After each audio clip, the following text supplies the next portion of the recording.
Hello बच्चों, आज का हमारा टॉपिक है आयत का परिमाप। तो वीडियो को बिना स्किप किए पूरा देखिएगा और अगर पसंद आए तो एक लाइक ज़रूर कीजिएगा। तो चलिए शुरू करते हैं आज का वीडियो।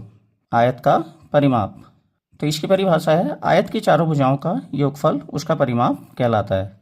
यहाँ पर मैंने एक आयत लिया हुआ है ABCD। तो इसकी चारों भुजाएं यानी AB, BC, CD और DA, इन चारों का योगफल इसका परिमाप होगा। तो इस आयत का परिमाप ज्ञात करने के लिए हम पहले CD और DA ज्ञात करेंगे। तो जैसा कि आयत की परिभाषा के अनुसार उसके आमने सामने की भुजाएं बराबर होती हैं। तो यहाँ पर AB CD के बराबर होगा और BC DA के बराबर होगा।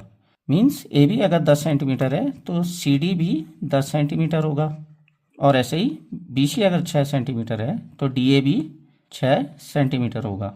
तो अगर हमको इसका परिमाप निकालना है तो हम लिखेंगे आयत ABCD का परिमाप बराबर AB plus BC plus CD plus DA। तो यहाँ पर AB, BC, CD और DA इसकी चारों भुजाएं हैं। अब इनकी जितनी माप है हम वो लिख लेंगे।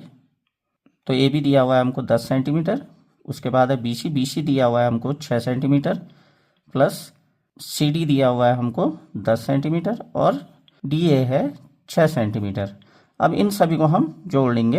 तो 10 6 16, 16 और 10 26, 26 और 6 32। अब यहाँ पर लंबाई और चौड़ाई सेंटीमीटर में दी हुई है तो इसका परिमाप भी सेंटीमीटर में ही होगा। अब बात करते हैं आयत के परिमाप के सूत्र की। तो वो होता है 2 गुणा लंबाई धन चौड़ाई। आयत के परिमाप का सूत्र 2 गुणा लंबाई धन चौड़ाई क्यों होता है, इसे आयत ABCD से समझते हैं। तो AB यहाँ पर आयत की चौड़ाई है और BC इसकी लंबाई है। तो हम कह सकते हैं AB और CD इसकी चौड़ाई है और BC और DA इसकी लंबाई है। मीन्स कि ये दो बार है, 2 बार लंबाई है और 2 बार चौड़ाई है। तो यानी जब हम इसका परिमाप निकालेंगे तो 2 बार लंबाई को जोड़ेंगे और 2 बार चौड़ाई को जोड़ेंगे। तो इसलिए इसका सूत्र 2 गुणा लंबाई धन चौड़ाई होता है। तो अब इसी सूत्र से आयत ABCD का परिमाप निकालते हैं। तो आयत ABCD का परिमाप बराबर, यहाँ पर लंबाई और चौड़ाई के मान हम रख लेंगे। तो लंबाई है 6 सेंटीमीटर और चौड़ाई है 10 सेंटीमीटर। कोष्ठक के अंदर 10 और 6 को जोड़ेंगे 16। अब लास्ट में 16 को 2 से गुणा करेंगे 32। तो फॉर्मूले से भी इस आयत का परिमाप 32 सेंटीमीटर आया।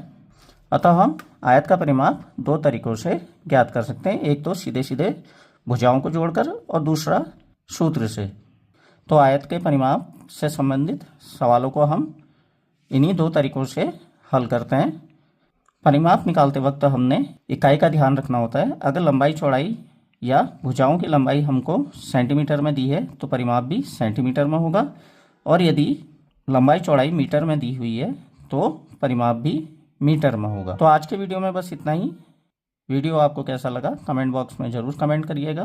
टॉपिक से रिलेटेड आपका कोई भी क्वेश्चन है तो उसे आप कमेंट बॉक्स में पूछ सकते हैं। Thanks for watching.